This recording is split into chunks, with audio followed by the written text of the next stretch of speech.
Join me, Matt Connarton, weekdays, 4 to 6 p.m. live for a discussion about politics where we put aside labels like liberal and conservative and have a discussion about truth and what's really happening in the world. This hour on WMNH is proudly sponsored by CGI Business Solutions, located at 171 Londonderry Turnpike in Hooksett. Serving all your employee benefits planning, design and administration, investment and wealth management, and customized business insurance solutions. They are available at 866-841-4600 or on the web at cgibusinesssolutions.com. You are listening to WMNH-LP, Manchester's radio, broadcasting at 95.3 megahertz frequency modulation from the top of 1000 Elm Street. Our studios are located at 1045 Elm Street and licensed to Manchester Public Television Service in Manchester, New Hampshire, USA. Contact us by email at WMNH953@gmail.com or through our website at WMNHradio.org.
Sweet love is taking all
We interrupt this program for this special report from the Pat Robertson Gay Abortion Tornado Weather Radar Center. Thanks.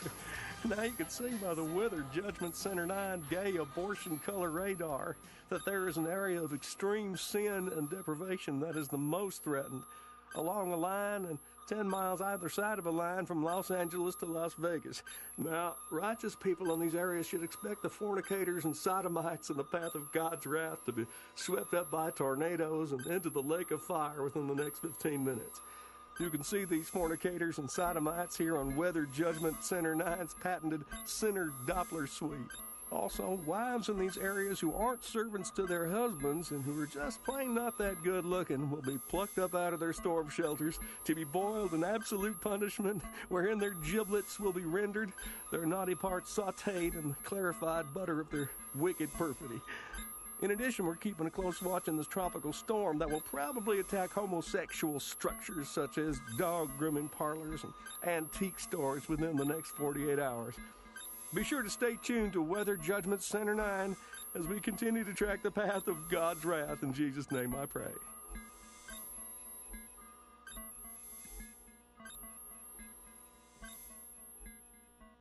Trump's a real tariff man with his stupid trade war plan, which is causing problems now for everyone. Doesn't know how tariffs work, 'cause he's an illiterate jerk who could not pass Econ 101. Tariff man, please listen. Basic math, you're dismissing. Tariff man, the economy's being screwed up by you. Says who? Treating our woes with contempt. But if Ivanka is exempt, tariff man, you haven't got a clue. Tariffs that you pour on just confirm you're a moron as you run the country just like your failed companies. How can we get through to you? China doesn't pay, we do. Tariff man, how low is your IQ? Farmers who sell soybeans have now learned what oil means. Tariff man, you promised your base trade wars are a breeze. Oh, please. Doesn't see what's happening, knows not much of anything. If he had a conscience, I would pity it. Tariff man, you really are an idiot. Tariff man, you are a friggin' idiot. Very, very large brain. He said, Donald Trump, they don't know what to do. Never happened.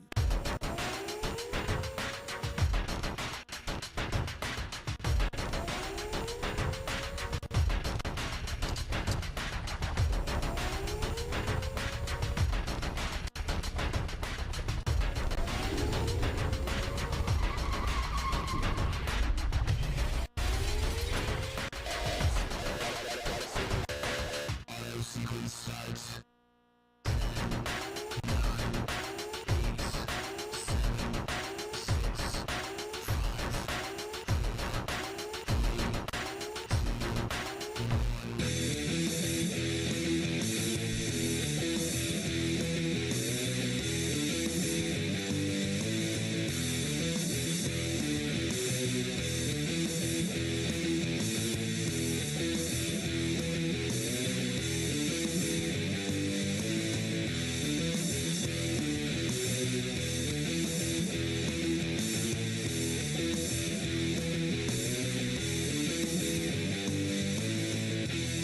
Hey, everybody, welcome. It's that time again. Matt Connarton Unleashed in the afternoon on this hot, sticky afternoon.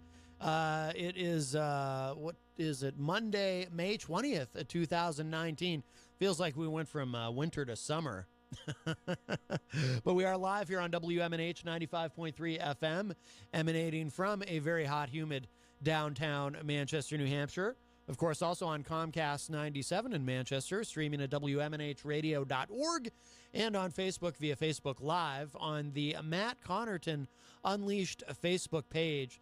Yeah, that's why I opened with Weatherman Says by Jack Wagner.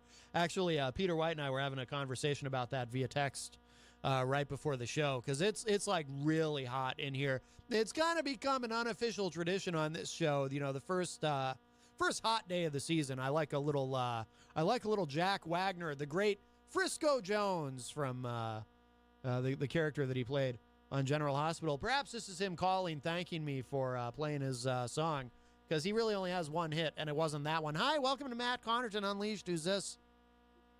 Oh, hello. Well, hello, Easy G. I almost came down to the studio today, but my feet were just throbbing, so I said, "Oh, plan B." I can give him a phone call. Hey, I got some breaking news to share on your little show. Breaking news. Yeah, I just found out on the Facebook post from my good pal Mike Martineau. WWE SmackDown coming back to town July 9th at the Snow Arena, because they need one show for the July, and this is their one gig. July 9th. Jesus, buddy. Yes, I wish they could get Monday Night Raw to come to town, but we need more wrestling fans to show up. So, but we usually get about 2,000 or 3,000 fans, and boy, I tell you, I've worked at least 5 of these events over the last 3 years almost, and I tell you, wrestling fans, they know how to eat. Yeah. They eat a lot of food. Yes. Now, getting back to wrestling there, I don't know if you happened to hear what happened to the Money in the Bank. I wasn't very happy. I was happy with Bayley cashing in and being she won all the titles that she could win now on the being a woman. That was great. But then I hated Brock Lesnar coming back and winning Money in the Bank. I mean, Brock I can't stand Lesnar. that guy. Well, you know, Easy G, he did say he is apparently retired from UFC, so now he's free to, work for WWE. I know a friend of mine says that guy brings in all the money. Why do I can't stand the guy because he's so very part time. Say he wins the belt again, which he probably will. He never wrestles that often anymore. And of course, they give him a ton of money. Yes, he's a bad guy though. You're supposed to hate him. The big wrestling fan thinks that he brings the fans in. He doesn't impress me. Right. If he was a good wrestler, he'd wrestle all the time like the other guys do. If you could challenge him to some sort of match, what kind of match That's just my opinion. would you like to face Brock Lesnar in? Would you want to face him in a wrestling ring or in the octagon? No, I like Brock Lesnar. You know, I have no problem with him. You seem to have a problem with him, but no, I think he's all right. Enough. Yeah, I mean, I don't pay much attention to Raw and SmackDown anymore, as I think you know. I watch NXT every week on Hulu, and that's about it. But I do pay attention to what goes on Raw and SmackDown, so I did know about the Money in the Bank pay-per-view, but I just find those shows hard to sit through. The writing is just so bad. Yeah, I guess overall the pay-per-view was pretty good from what I hear. The word on the street said it was pretty good. Yes, the word on the street. Well, be careful, though, who you talk to on the street, Easy G. Yeah, there you go. Yeah. So. Yeah, something I want to give a shout-out real quick. Shout-outs. It doesn't happen very often in my life, but your wife? Yeah, one time I forget the guy's name, but once I forget his name, I'm going to give him a shout-out again. Yeah, I had a dentist appointment years ago, and it was like 0 degrees out, and the dentist said, "I'll give you a ride home." And after that, I said, "Boy, you are one of the best dentists I've ever had." And I called him the best dentist in the world because don't tell anybody. He goes, "It ruined my reputation." Ooh. And then the guy retired a couple years later, but I can't think of the guy's name, so I gave my mother a call, so maybe she can remember. You may have. Anyway, so today that my boss over at Creamland, Natalie, and they know I'm having real trouble with my feet and legs all swelled up. So she offered me a ride home today. I said, "Wow, I'll take that." Yeah, you got to be nice. you got to be careful my boss, though. Natalie, for giving me a ride home today. Well, it's only down the street, but she didn't have to do it. Well, thank you, Natalie. Is she a little sweet on you, perhaps? I don't think she's listening right now. She's probably working at Well, that's not that's not what I was asking. asking. That was really nice, you know. Do you think she's sweet on you? If you know I what I can't mean. expect that every day, Is but she it was really nice that she did that. She a potential love interest? So shout out to my boss Natalie for giving me a ride home. I thought that was really nice. Shout outs to Natalie. I think Natalie deserves an air horn. There you go. You got to be careful though about just getting into vehicles with strange dentists. So have a good rest of your show, and I'll be listening. All right, thanks, Eric. Bye bye. All right, the great Easy G, Eric Gagnon. I once did that, by the way. I got into a Jeep with a dentist, but it wasn't my dentist. It was just some random dude who said he was a dentist. And so I was like, oh, sure, I'll go with you. And then he turned out to be Dr. Giggles. It was all very frightening. So for you youngins listening, I know it worked out okay for Eric, but if some dentist just says, hey, can I take you home? You know, you really want to think that one through, especially if you've just had anesthesia. Your judgment might not be clear. Hello to Ed Murphy, who joins us in the Facebook live chat. Jenny noticed Easy G's comment there about your little show, his exact words. Well, you know, I want to make the show bigger, but Easy G rebuffed my offers to try to bring him here to be the entertainment reporter on Matt Connarton Unleashed. So we just, Ed Murphy says, I caught that as well. Yes. Oh, hello to Jeff Scumpy Lorenz. I did stop in, by the way, at the DEF CON show. Scumpy's band, a DEF CON, played the other night at Panucci's on Saturday night. Apparently Easy G was there as well. They were discussing that on the morning show. I didn't see him. I guess I got there after him. I was only able to stay for a few. I think I stayed for 4 songs. I would have loved to have stayed longer, but I was unable to.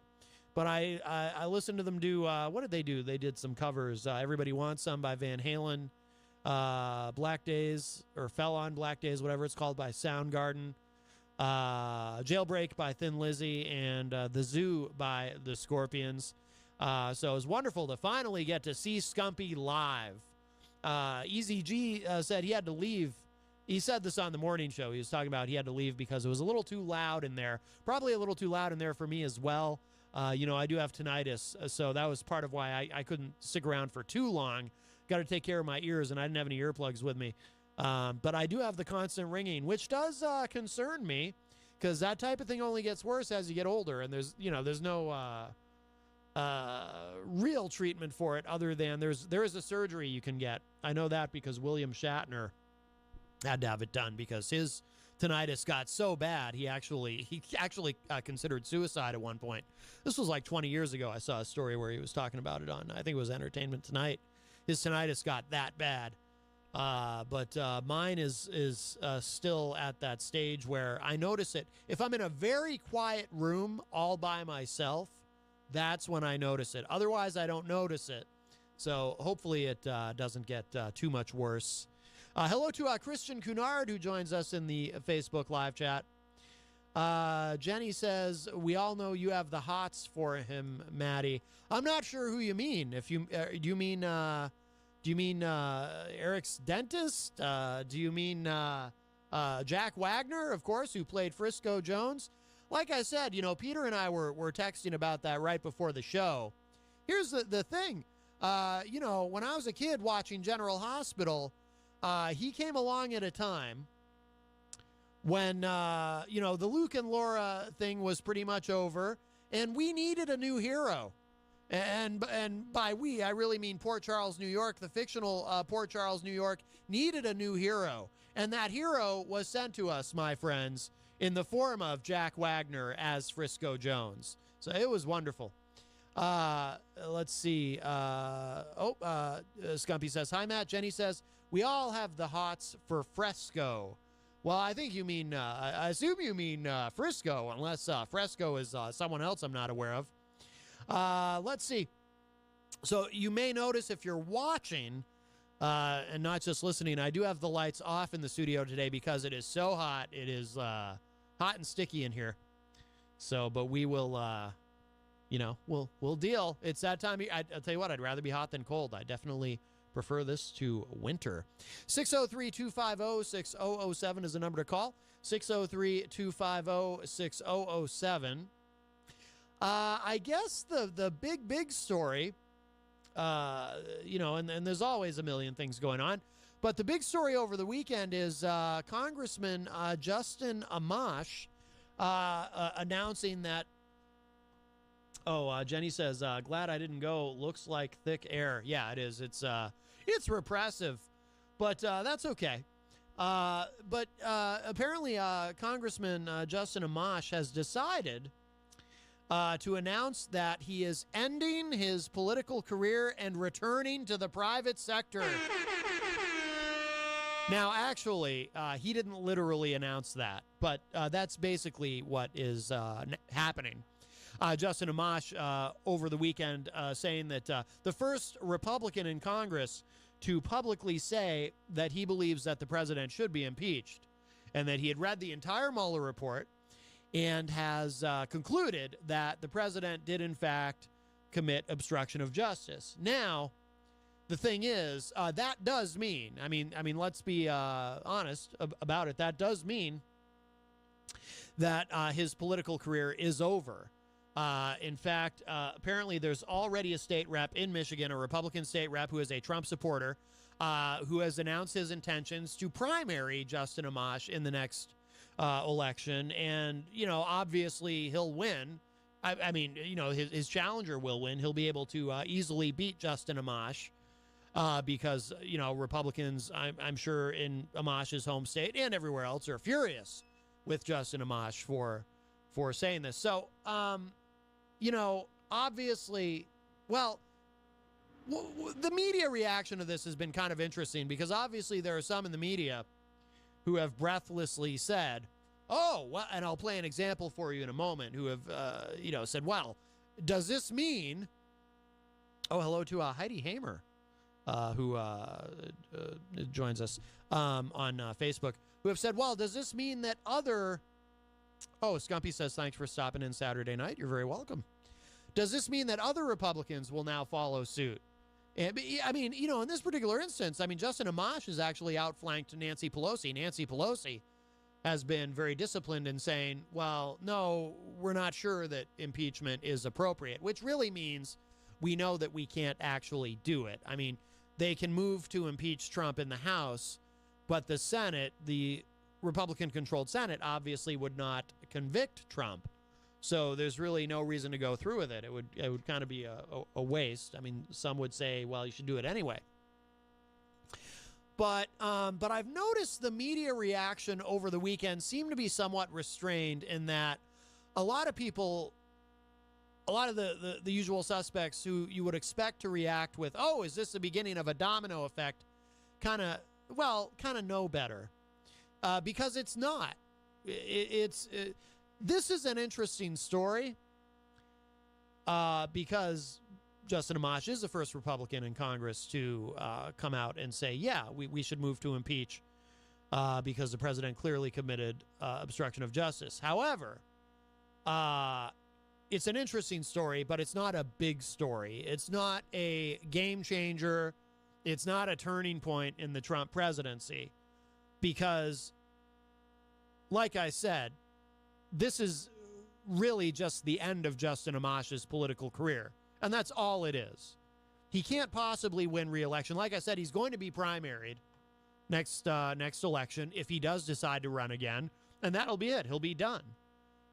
So I don't know if he made the calculation, because typically the only Republicans in the House or Senate who ever dare to criticize Trump at all are those who have nothing to lose. In other words, they're on their way out, whether it be Jeff Flake or any number of other folks. They're on their way out, so they have nothing to lose because, well, people often say they're all scared of Trump. Of course, they're not actually scared of Trump. They're scared of Trump's base because Trump has such a hold. I say it all the time. If you're a regular listener, forgive me. I don't mean to belabor the point and berate this, but Trump enjoys a loyalty, which from what we hear is very important to him, among his base that Ronald Reagan, Saint Reagan, the patron saint of conservatism, would be envious of, right? Just the hold. I always say, too, it's the greatest mass hypnosis I've ever seen. Most Republicans I know are incapable, not all, but most are incapable of being upset with Trump about anything. I always use tariffs, and we'll get to that. I played a song about that at the beginning of the show. I always use tariffs as an example. You know, the Republican Party, all you Republicans, you were all free traders. And then Trump came along and said, no, I like tariffs. We're not free traders anymore. We're protectionists now. And then you guys all said, okay, we're protectionists now, and we love tariffs. And that's all it takes, right? Daddy says, no, it's this way now, and you all go, okay. So for someone to have that strong of a hold on his disciples, and I use that term quite deliberately, you know, obviously, you're all going to side with Trump over Justin Amash. So Justin Amash has committed political suicide. Now, I'm not knocking what he's done, and I'm not knocking him. You know, I respect him for standing up and speaking out and saying, hey, you know, I believe that the president did, in fact, commit obstruction of justice. I've read the report, and this is my conclusion. Good for him. The only thing, though, is the thing I'm a little bit suspicious of is I have to believe that either he's extraordinarily principled to risk his political career, because he's not an idiot. He has to know this is the end of his political career, or he had already made a decision. He'd had enough, and he wants to go back to the private sector. But I'll play a clip for you from, this is S.E. Cupp from CNN. She does a show on CNN. I forget what it's called. It doesn't say it here in the title. But, and you know, S.E. Cupp is, she's not a liberal Democrat, by the way, if you don't know. I mean, she's, you know, she's kind of a conservative libertarian, although I think she kind of downplays that aspect ideologically in order to, you know, have a job on CNN. I think she kind of has to do that. And she's clearly a never-Trumper. But this was her reaction. So I'm going to play for you some of her analysis, you know, because I really respect her, and I respect and admire her intellect. I think she has a really keen political mind. But in this case, I'm going to play for you what she had to say about this on her show, and then I'll tell you why she is so just monumentally incorrect in her analysis. Here's tonight's breaking news headline. This is big. The debate over impeachment seemed like a non-starter, given Republicans have circled the wagons around President Trump for 2+ years. But hours ago, a GOP lawmaker said President Trump has, in fact, engaged in impeachable conduct. Michigan Congressman Justin Amash, in a long Twitter thread today, wrote, "Here are my principal conclusions. Attorney General Barr has deliberately misrepresented Mueller's report. President Trump has engaged in impeachable conduct. Partisanship has eroded our system of checks and balances. Well, duh. Few members of Congress have read the report. I offer these conclusions only after having read Mueller's redacted report carefully and completely, having read or watched pertinent statements and testimony, and having discussed this matter with my staff, who thoroughly reviewed materials and provided me with further analysis. In comparing Barr's principal conclusions, congressional testimony, and other statements to Mueller's report, it is clear that Barr intended to mislead the public about Special Counsel Robert Mueller's analysis and findings. Barr's misrepresentations are significant but often subtle, frequently taking the form of sleight-of-hand qualifications or logical fallacies, which he hopes people will not notice. Under our Constitution, the president shall be removed from office on impeachment for and conviction of treason, bribery, or other high crimes and misdemeanors. While high crimes and misdemeanors is not defined, the context implies conduct that violates the public trust. Contrary to Barr's portrayal, Mueller's report reveals that President Trump engaged in specific actions and a pattern of behavior that meet the threshold for impeachment. In fact, Mueller's report identifies multiple examples of conduct satisfying all the elements of obstruction and justice, and undoubtedly, Any person who is not the president of the United States would be indicted based on such evidence. Yeah, absolutely. Impeachment, which is a special form of indictment, does not even require probable cause that a crime, for example, obstruction of justice, has been committed. It simply requires a finding that an official has engaged in careless, abusive, corrupt, or otherwise dishonorable conduct. While impeachment should be undertaken only in extraordinary circumstances, the risk we face in an environment of extreme partisanship is not that Congress will employ it as remedy too often, but rather that Congress will employ it so rarely that it cannot deter misconduct. Our system of checks and balances relies on each branch's jealously guarding its powers and upholding its duties under our Constitution. When loyalty to a political party or to an individual trumps loyalty to the Constitution, the rule of law, the foundation of liberty, crumbles. We've witnessed members of Congress from both parties shift their views 180 degrees on the importance of character, on the principles of obstruction of justice, depending on whether they're discussing Bill Clinton or Donald Trump. True. Few members of Congress even read Mueller's report. Their minds were made up based on partisan affiliation, and it showed, with representatives and senators from both parties issuing definitive statements on the 448-page report's conclusions within just hours of its release. America's institutions depend on officials to uphold both the rules and spirit of our constitutional system, even when to do so is personally inconvenient or yields a politically unfavorable outcome. Our Constitution is brilliant and awesome. It deserves a government to match. Again, that was Justin Amash's full Twitter thread just hours ago. Here's the deal. Democrats like Nancy Pelosi have insisted that impeachment would require public support and the support of Republicans. Well, they don't have plural yet, but they do have one. That's significant. So will one turn into some?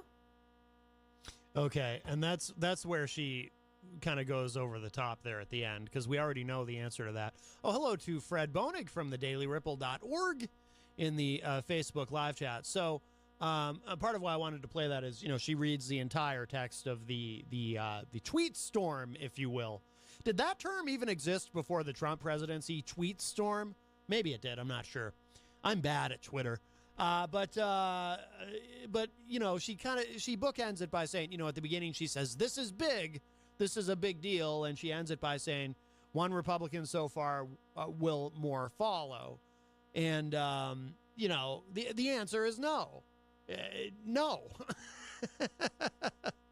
It's extreme. Like I said, I strongly suspect, I don't know what's in Justin Amash's mind and in his heart and what his future plans are, but I have to, he's either a very rare, a sort of unicorn type of politician who just, the truth and principles and all of that is so important to him that he's willing to self-immolate to stand up for those principles. Either it's that, and it may be that, and if it is, hats off to him, even though I can't wear hats, especially in this weather. It's so hot. Hats off to him if that's the case, or he was already intending this to be his final term in Congress, and he is returning to the private sector anyway, and had nothing to lose by doing this, because, like I said, this is the end of his career. He will be primaried. Somebody's already announced it. Trump will campaign for Amash's primary opponent. Trump will go to Michigan, and he'll do a rally where he brings Amash's opponent on stage, and they talk about Hillary's emails and lead a chant of "lock her up," and they and they talk about sleepy Joe Biden, and they talk about what a terrible person Justin Amash is for daring to question Daddy, and then that'll be it. The whoever this guy is, we'll get to it in a minute. I have the article. But whoever this new guy is will be the new Republican nominee for that seat, and Amash will be done. So So it's not, like I said, S.E. Cupp, she started the segment by saying, this is big. No, it's not big. It's very interesting. And that's why I'm leading with it today, too. It's very interesting. But it's not big. It doesn't, in the end, it will have zero difference. I can't imagine there's a Republican anywhere who watched what happened over the weekend with Justin Amash and said, maybe I need to rethink how I feel about Trump. No. It will make zero difference. It will have no influence. And it certainly isn't going to, even though now, I watched a Young Turks clip where Cenk Uygur was saying, well, how's it feel, Nancy Pelosi? How's it feel to be outflanked by Justin Amash on the question of impeachment? He's more of a leader than you are, and et cetera. Kind of, sort of trying to shame Nancy Pelosi, who's been very sort of disciplined about, I actually think she's probably right, to be honest with you. Not about the merits of impeaching Trump, but just about, look, again, like I said before, the House can move to impeach. He'll be tried in the Senate by a Republican-controlled Senate. He'll be acquitted. And that's it. It will have failed. Like, why do something? I know sometimes in politics, they do these grand symbolic gestures. My favorite of all time being, 50 times or 60 times when John Boehner was Speaker of the House, they tried to repeal Obamacare, knowing that it was going to fail each time and they didn't have the votes, but they kept doing it anyway just because, just to show, look, we're trying. I'm not a big fan of grand symbolic gestures. Why waste time? Then again, maybe it's a good distraction, so, they can't do any harm either while they're trying to, but they can't do anything productive either. So, But that's all this is. This is, ultimately, it's a non-story. And I know it seems like I'm spending a lot of time on a non-story, but it's not a non-story. It's an interesting story. But if you're sitting there going, whoa, geez, a Republican actually came out against Trump and talked about impeachment, this is a game changer. It's not. This will be within probably the next 48 hours, this will be almost completely forgotten about. The only thing potentially keeping this story alive will be Trump talking about it, because Trump will not forget this, and Trump will bring it up all. You'll see random tweets from Trump now and then, of course, like I said, Amash will be primaried and he'll be done. But I'm curious, is it possible that there is a lobbying job already waiting for Justin Amash? And so he was like, well, you know what? I don't like the president, but I know I've got this lobbying gig. Because in politics, you often fail upward. You lose an election and then you walk into a job making 10 times as, like Eric Cantor. Remember when Eric Cantor got voted out in North Carolina? And he's like, well, shed no tears for Eric Cantor. He got primaried by that guy, Dave Bratt, the Tea Partier. And then Eric Cantor, who clearly did not expect to lose, lost. And then he went and walked into some job with like a multi-million-dollar salary. And it's like, okay, well, that's what happens. You fail upward in politics. Look at Beto O'Rourke. He lost his last election trying to challenge Ted Cruz. Now he's running for president. You just fail upward. It's great. But let's look at, so Amash today, he doubled down on his critical remarks about Trump. So this is from thehill.com. Let's see. Amash tweeted, quote, people who say there were no underlying crimes and therefore the president could not have intended to illegally obstruct the investigation and therefore cannot be impeached are resting their argument on several falsehoods. And that's interesting to me, by the way, because one of the arguments that I keep hearing against obstruction is you can't, I think Dershowitz had said this at one point, and others. You can't be guilty of obstructing an investigation if the investigation you're obstructing was investigating something you weren't actually guilty of to begin with. Look, and I'm no lawyer, but to me it sounds like a kind of a weak argument. I understand the logic behind it. So in other words, the logic behind it is, well, if there was no collusion and Trump was trying to obstruct an investigation of collusion when there was none, then he's not really guilty of obstruction. I don't think that holds up legally. Again, I'm not a lawyer. I'm not a legal expert of any kind. I'm not a legal scholar, but on its face, that sounds false to me. Because a lot of things would be legal, or you could easily get away with by that logic. I forget who said it, but somebody used the analogy. It's like if you suppose you're participating in some sort of murder for hire scheme, and then the murder ends up not happening. Well, you're still guilty of attempted murder,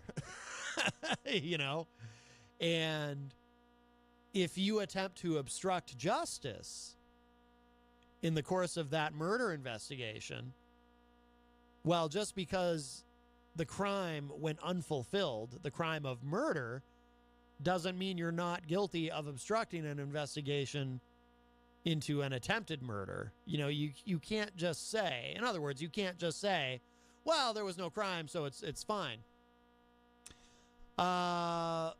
Let's see. Fred points out in the Facebook live chat, except obstruction is illegal all by itself.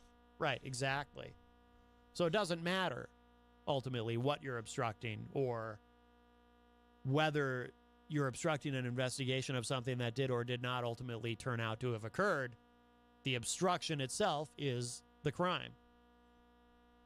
So it says here, again, this is from thehill.com, in a series of subsequent tweets, Amash sought to shoot down a number of prominent defenses of the president's behavior illustrated in special counsel Robert Mueller's report.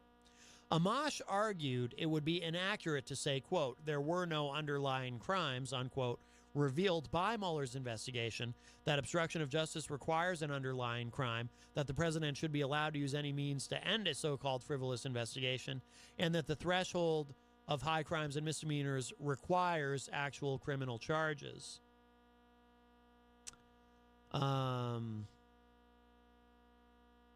So here's what we'll go through these. This is what he tweeted.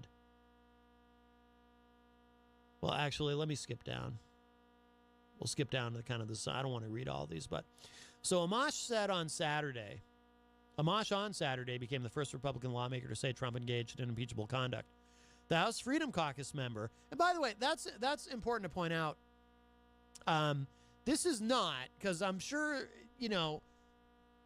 I could understand how if someone doesn't know anything about Justin Amash, you might think, oh, well, is he some sort of moderate to liberal Republican who isn't on board with the Trump agenda anyway, and he's actually with the Democrats and this and that. No, Amash is a Tea Party guy. He's a Freedom Caucus guy, which I guess sort of supplanted the Tea Party. But no, Amash is a very conservative guy. He's a very right-wing guy. Fred in the Facebook live chat posted this legal code which defines obstruction of justice as an act that, quote, corruptly or by threats or force or by any threatening letter or communication influences, obstructs, or impedes or endeavors to influence, obstruct, or impede the due administration of justice, unquote. And by that standard, by the way, so Trump telling Don McGahn, hey, we got to, I need you to go fire Mueller or whatever. I forget exactly. We'll get to McGahn later. There's some breaking news with that. I forget exactly what he said to McGahn. And McGahn told Mueller, yeah, because McGahn gave however much time it was that he spent with Mueller and his team. McGahn said, yeah, the president told me to do this. And I said, no, I'd rather resign than do that. That's pretty clear obstruction. Let's see. This code goes on. Again, this is from Fred. Whoever with intent to avoid, evade, prevent, or obstruct compliance, in whole or in part, with any civil investigative demand, duly and properly made under the Antitrust Civil Process Act, willfully withholds, misrepresents, removes from any place, conceals, covers, This goes on for a long time. All right, I'm not going to read the whole thing, but the point is, and if you're in the Facebook live chat, you can see it. If you're just, listening in your car or whatever, maybe you can look at it later. But the point is, this is a pretty broad law, clearly, in the sense that it covers a lot of stuff. So in other words, the way I understand it is, it's not as though, see, what Bill Barr would argue is obstruction would have to be this very specific thing under these very specific circumstances. But no, it's actually pretty broad. There's a lot of stuff that falls under obstruction.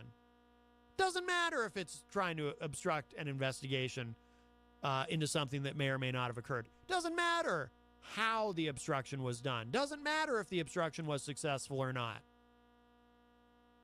If you even attempt obstruction in any way, you've committed obstruction. And it's a crime. You can't do that. Let's see. So Trump promptly returned fire on Sunday, calling Amash a loser and a total lightweight, the normal, typical sort of Trump insults, and accusing him of making the comments, quote, for the sake of getting his name out there through controversy, unquote. That doesn't even make sense. Like I said, Amash is not a dumb guy. He just ended his political career. Unless he thinks he's going to get a show.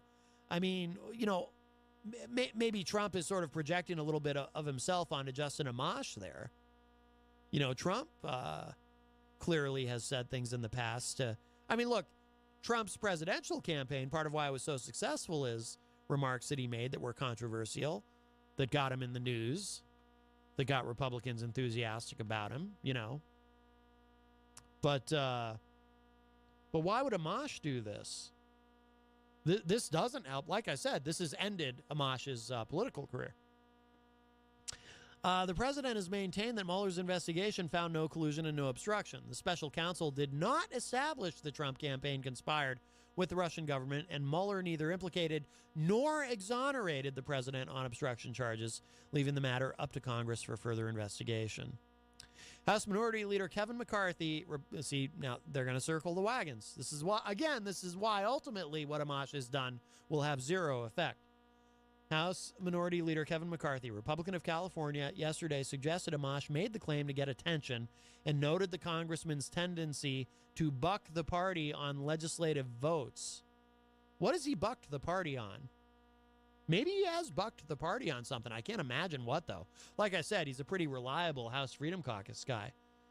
Then again, I don't know that much about him, but I can't imagine what he's actually bucked the party on.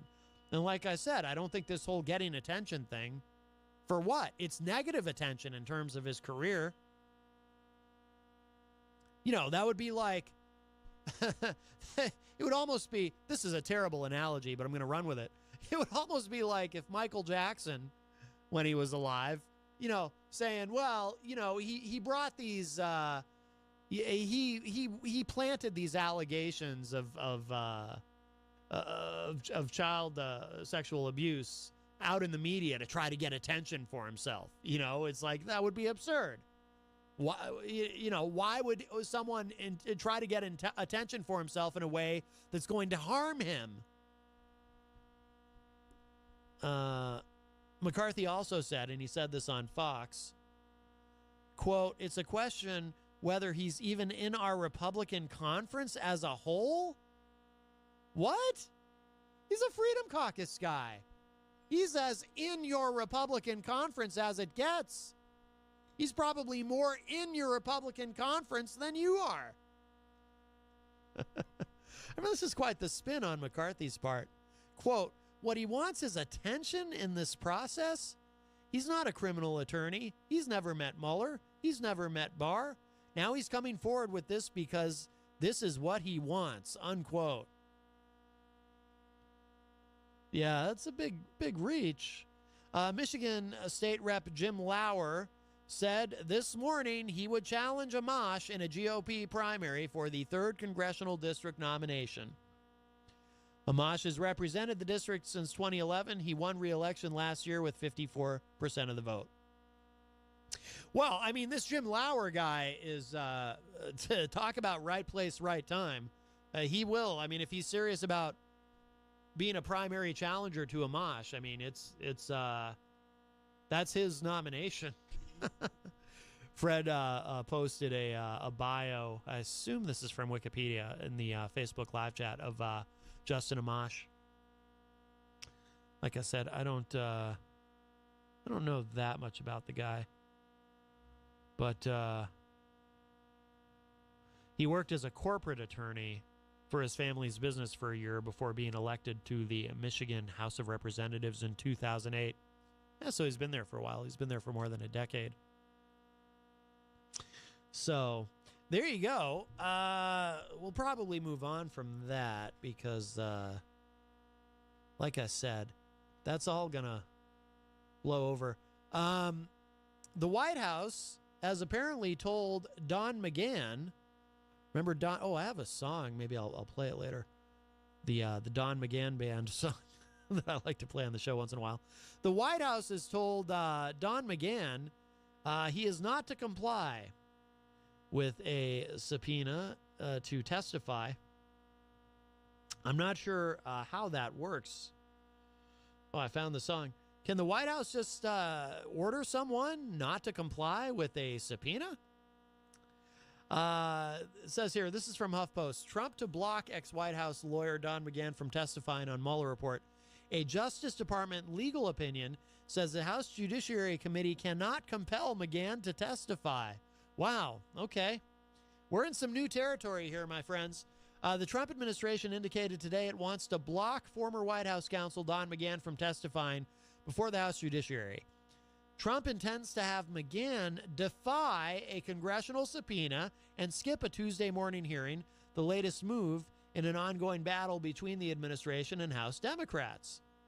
In a letter to committee chairman Jerry Nadler, Democrat of New York, current White House counsel Pat Cipollone said McGahn is absolutely immune from being compelled by Congress to testify about his time as White House counsel. So I assume this is a form of executive privilege.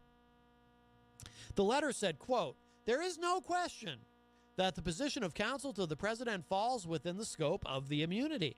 The constitutional immunity of current and former senior advisors to the president exists to protect the institution of the presidency and, as stated by Attorney General Janet Reno, quote, may not be overborne by competing congressional interests," unquote. Janet Reno, of course, who was the Attorney General under Bill Clinton. Some of you might remember she was the AG during Waco, which she took a lot of flack for some of the decisions made in the Waco standoff. Fred says executive privilege only applies to specific issues, not everything he can talk about. The letter cited a written opinion issued Monday by the Justice Department's Office of Legal Counsel stating the House Judiciary could not compel McGahn to testify. Ooh, here is the letter. Oh, it's too long. You know what if you're a regular listener, you know what I was thinking. You could probably see the wheels turning in my head. I was thinking maybe I'll do one of my infamous dramatic readings, but it's a long letter. Okay, so getting back to this, the question of whether McGahn, quote, need comply with the subpoena purporting to require an appearance is different from the question of whether the advisor's testimony would itself address privileged matters, unquote, reads the memo from the Office of Legal Counsel. Quote, therefore, the public disclosure of the special counsel's report does not have any legal bearing upon the force of the congressional subpoena, unquote. McGahn is an important witness to some of the most troubling activity outlined in the second volume of Special Counsel Robert Mueller's report, which focused on the question of whether Trump obstructed justice. The report mentions an instance where McGahn said the president directed him to fire Mueller as special counsel. And that's, as you might remember, that's where McGahn said, no, I will resign. I'm not doing that. And he told someone, was it John Kelly or I forget, according to the report, he told someone, Yeah, the president's asking me to do weird stuff. Apparently, Don McGahn not into doing weird stuff. Or not interested in putting himself in legal jeopardy for Trump. The OLC's memo says that McGahn's, quote, departure as counsel to the president does not alter his immunity from compelled congressional testimony on matters related to this service to the president, unquote. The public disclosure of the redacted Mueller report, quote, did not constitute a general waiver concerning Mr. McGahn's communications with the president on those subjects or any other subjects, unquote. The House Judiciary Committee issued a subpoena last month for McGahn as part of its investigation into Trump's potential obstruction of justice in the Russia probe. The subpoena demanded that McGahn testify before the committee and supply documents related to several incidents described in Mueller's redacted report. The White House subsequently ordered McGahn not to comply with the committee's documents request. White House Acting Chief of Staff Mick Mulvaney, who's big on not complying with things. You know, remember he said, well, we're not going to comply with the tax return subpoena and so forth. Said earlier this month that documents, quote, implicate significant executive branch confidentiality interests and executive privilege, unquote. McGahn's lawyer, William Burke, told the Wall Street Journal. Today, White House Press Secretary Sarah Sanders claimed the White House, quote, has been completely transparent with the Mueller investigation. Well, the argument is often made. There's more here to what she said. I'm going to give you a minute to put your boots on before I read the rest of what Sarah Sanders had to say. But, the argument is often made that, Trump himself makes the argument too, that Trump and the administration cooperated fully, gave them all the documents they wanted, etc. And it's like, and Trump was even willing to answer written questions, not actually sit down with Mueller, but answer written questions and so forth. But Trump never fired Mueller, etc. I mean, that's often the argument, but it's right there in Mueller's own report that Trump tried several times. What was the funniest one was he told, I forget if it was McGahn or somebody else. He told somebody, or he told Rosenstein, or he told someone to tell Rosenstein. It's hard to keep it all straight in my head. He said, yeah, we need to tell Mueller, but I can't do it myself. Got to keep my hands clean. So I need one of you to figure out how to do it. We need to tell Mueller to restrict his investigation in terms of Russian meddling only to future Russian meddling. Nothing that's already happened. Of course, you can't actually investigate things that are going to happen in the future. I guess maybe Trump's seen that Tom Cruise movie Minority Report too many times. They have their pre-crime division. But, you really can't, saying, well, only investigate future stuff that happens is the same thing as saying, you can't investigate it. And that would have effectively ended the investigation. Fred says, did her nose grow a bit? Referring to Sarah Sanders. Hello to Rhonda in the Facebook live chat. So here's what else Sarah Sanders had to say. Hopefully I gave y'all enough time to put on your boots. Quote, the Department of Justice has provided a legal opinion stating that, based on longstanding bipartisan and congressional precedent, the former counsel to the president cannot be forced to give such testimony, and Mr. McGahn has been directed to act accordingly. This action has been taken in order to ensure that future presidents can effectively execute the responsibilities of the office of the presidency, unquote. Oh, that's why. Oh, see, I misunderstood. I mean sarcastic, of course. I misunderstood. I thought that y'all just were a little bit freaked out at the idea of McGahn testifying in front of the House Judiciary Committee.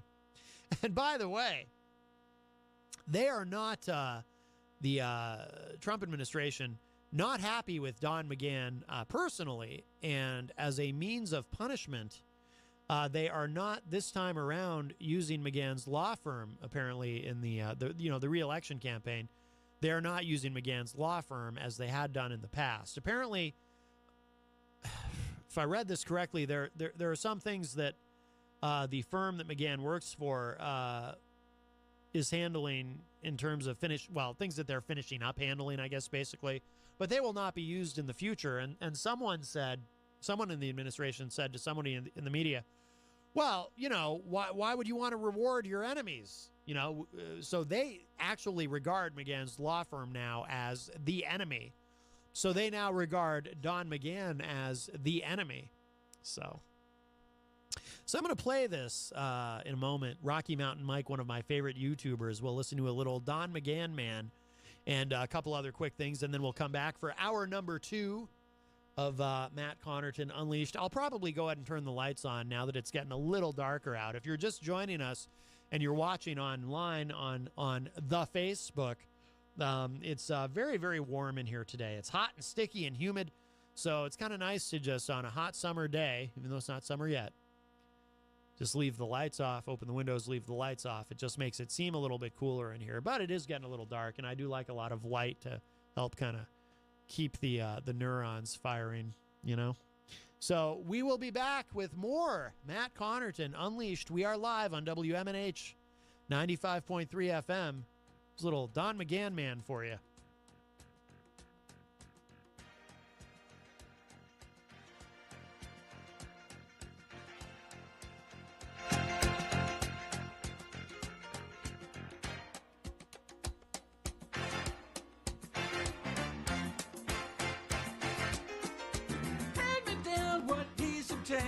We're all down with that. Hurry now, don't be late, 'cause it's time to catch that rat. You and me, we're logging on to see his latest crimes. Guaranteed to blow your mind. This is about to go down. Hey Trump, prepare yourself for the Don McGahn. Man, you never heard a sound like a Don McGahn. Man, Trump, he will lose control when the Don McGahn starts to jam. You say this cat's out of sight? Everything he says seems to check out right.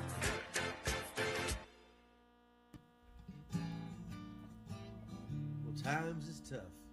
I'm broke and I'm ugly. I've been swiping for months, but nobody loves me. This morning the answer was right in the paper. Gonna track down the homecoming queen and her, cause thank the Lord, well, I'm in Alabama. So after I do my 6 months in the slammer, I'll come out of Papa with the best baby mama in the world. Now, the apple don't fall too far from the tree, so maybe my kid'll be a rapist like me. I'll show him the ropes, how to spread his seed, and watch it carry to term, guaranteed. So praise Jesus and Christian white men who want to make the world safe for rapists again and protect the right to choose the best baby mama in the world. Now if the good Lord above a girl child gives, I'll keep her locked up as long as she lives. But if she gets jumped and has her a scare, we'll just cross into Florida, take care of it there. Now I've drunk me a fifth and I've gassed up the truck, so send me a prayer, at least wish me luck, 'cause I'm off on the hunt for the best baby mama in the world.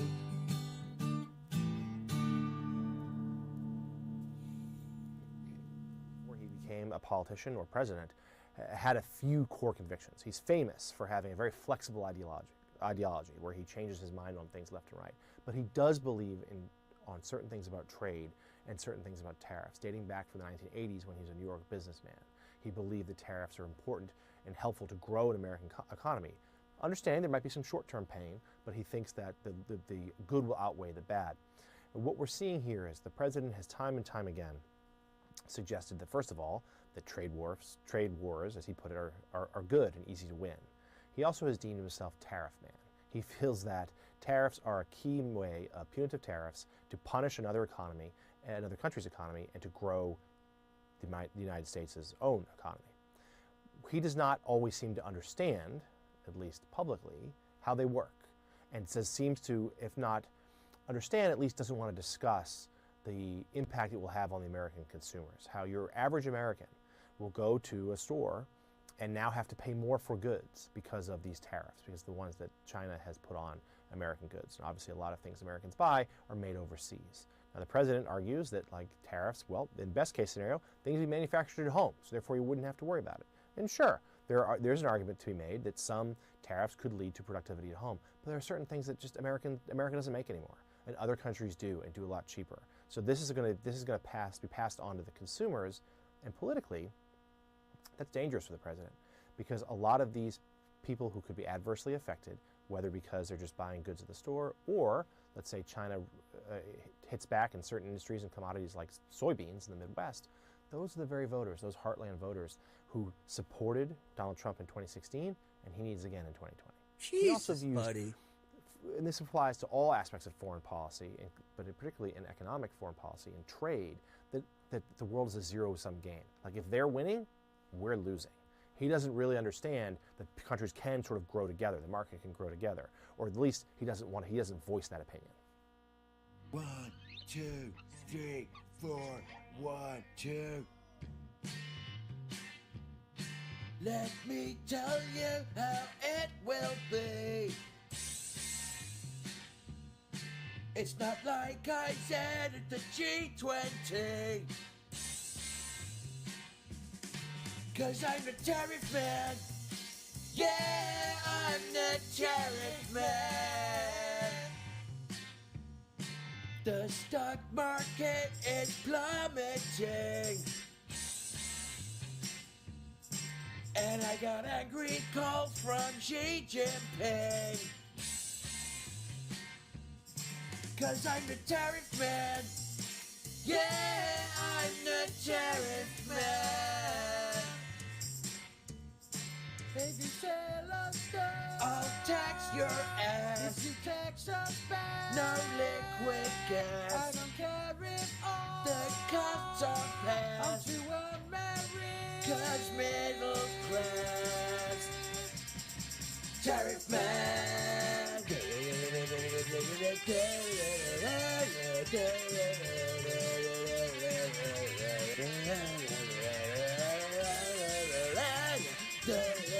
Cause I'm the tariff man. Yeah, I'm the tariff man. Let's have a bigly huge trade war. Mr. China. I'll wear a mask and cape for sure. Xi Jinping. Cause I'm the tariff man. Yeah, I'm the tariff man.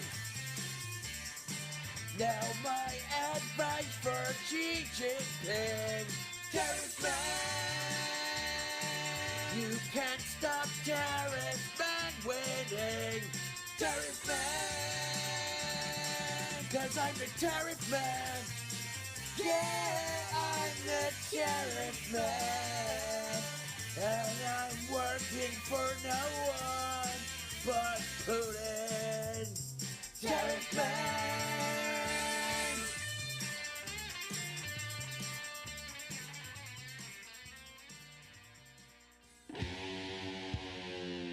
I am Tariff Man.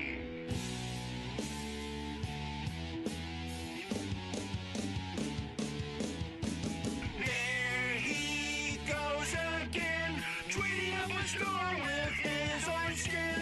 Has he lost his mind? Economic policy of his a crime. Is he just brain dead? Always just repeating what Hannity said. Call him Tariff Man. Only should be president of the Klan.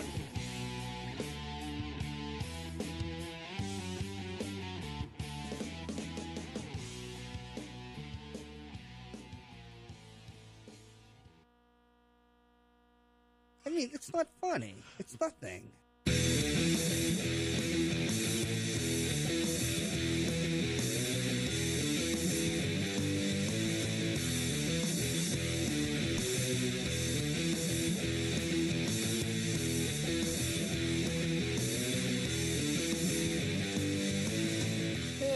everybody. We are in hour number 2. Matt Connarton Unleashed. We're live on WMNH 95.3 FM, emanating from downtown Manchester, New Hampshire. You know what? While those songs were playing, I was going to get up and turn the lights on, and then I totally forgot. Oh, well. And it's still like really hot, so maybe it's better to just leave the lights off in here. It looks all right on the... if you're watching online on Facebook, of course, we are on WMNH 95.3 and on Comcast 97 in Manchester, streaming at WMNHradio.org and on Facebook on the Facebook Live Matt Connarton Unleashed Facebook page. Hello, everybody. I have some really stunning news to share, my friends. So I didn't... I'd never heard of this guy, and apparently hardly anyone else has either. But, oh, whoops, what'd I do with it? Did I, let me reopen it. I'd lost this.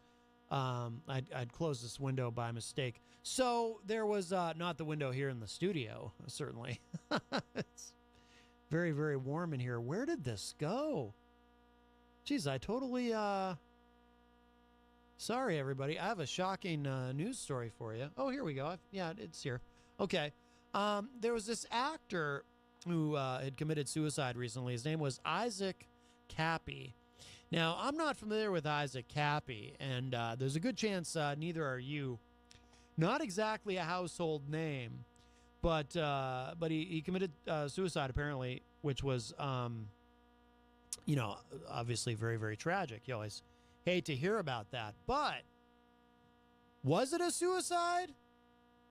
Because according to right-wing commentator and conspiracy theorist Chris McDaniel, actor Isaac Cappy's death was actually a ritual occult sacrifice. Can you believe it? This is stunning. It says here, last Friday night, right-wing commentator and radical conspiracy theorist Chris McDonald featured self-proclaimed political occultist expert Corey Daniel on the MC Files program, where Daniel asserted that the suicide was an obscure actor, was actually a ritualistic occult sacrifice. Last year, a relatively unknown actor named Isaac Cappy became a celebrity in the right-wing conspiracy world for baselessly alleging that various Hollywood stars were involved in pedophilia. Last week, Cappy took his own life by jumping from an overpass in Arizona. Well, apparently some others know something about this we don't. I'm going to play the audio for you in just a moment. It's only a couple of minutes long. But I play this because, I'm concerned. And I have someone specific in mind, a frequent contributor on the program, Jeff Scumpy Lorenz of the band Def Con, and I went to see the band the other night at Panucci's, but he's also an actor, and I'm just concerned. Like any of you thespians out there, you need to be aware that you could be the victim of an occult ritual satanic sacrifice or something. This is just something to be aware of, in your own careers. Let's listen to this explanation, this theory about what actually happened to world-renowned thespian Isaac Cappy. Here it is. This is terrifying, my friends. I hope you're listening to this, Scumpy. I don't want this to happen to you, the victim of an occult ritual sacrifice. I'm waiting to see if this is going to play. I've got a spinning wheel. Oh, jeez. I think the internet here is running a little slow. Maybe I'll try it on the other. I'll try it on the other computer. Hang on, bear with me. It's not playing. I want to learn more about this because I want to save some people. I want to save people. I want to heal people. I'm here to do the Lord's work, my friends. Somebody has to. All right, I'm pulling up the. I think the. Yeah, the website's not loading. Oh, here, maybe it's been hacked. Here we go. Here we go. Okay, Isaac Cappy. Where'd it go? Maybe they took down the story? That's weird. Oh, here we go. I found it. They did move it. All right, let's see if it'll play on this. Because I want to know if this is a real thing. Let's see if it'll play on this one. But in the letter, he likens himself in black and white to Judas. To Judas. He said that he made a mistake and he sold out the Q movement and he sold out the truthers, right? By the way, Q, we haven't heard from Q lately. If Q happens to call into the show today, we'll have to ask him about this because Q, if you're listening, I want to know, did you have anything to do with the death of beloved actor, star of stage and screen, Isaac Cappy? Still have no idea who the guy is. Did you have something to do with that, Q? This is very upsetting. Oh, hello to Wayne Noel, who joins us in the Facebook live chat. I hope you didn't have anything to do with this, Wayne. All right, let's hear the rest of this. In the video, he likes himself 3 times to that. And I see a lot of repetitive ritual scripting over and over and over again. And I'm thinking, this is really bizarre. He was playing that weird game where he never said what he did, but he says it's going to come out at the same time. It was a really weird video. The whole video, he has these wooden planks behind him, like you'd see back in the 60s and 70s from cabins. And he's wearing this fleece, the sheep, the sacrifice, a fleece-lined jacket with a red Levi tab right over his heart. Okay? I noticed the symbology in that video, and it looks like the way his camera's setting, like below him, it looks like he's filming being laying down in a coffin the whole time talking. He doesn't move with this fleece-lined jacket up against him and the red tab at the heart.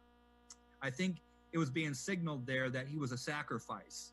Okay. And then, of course, you have the whole Judas thing. That happened. That happened at 7:22 in the morning, which, by the way...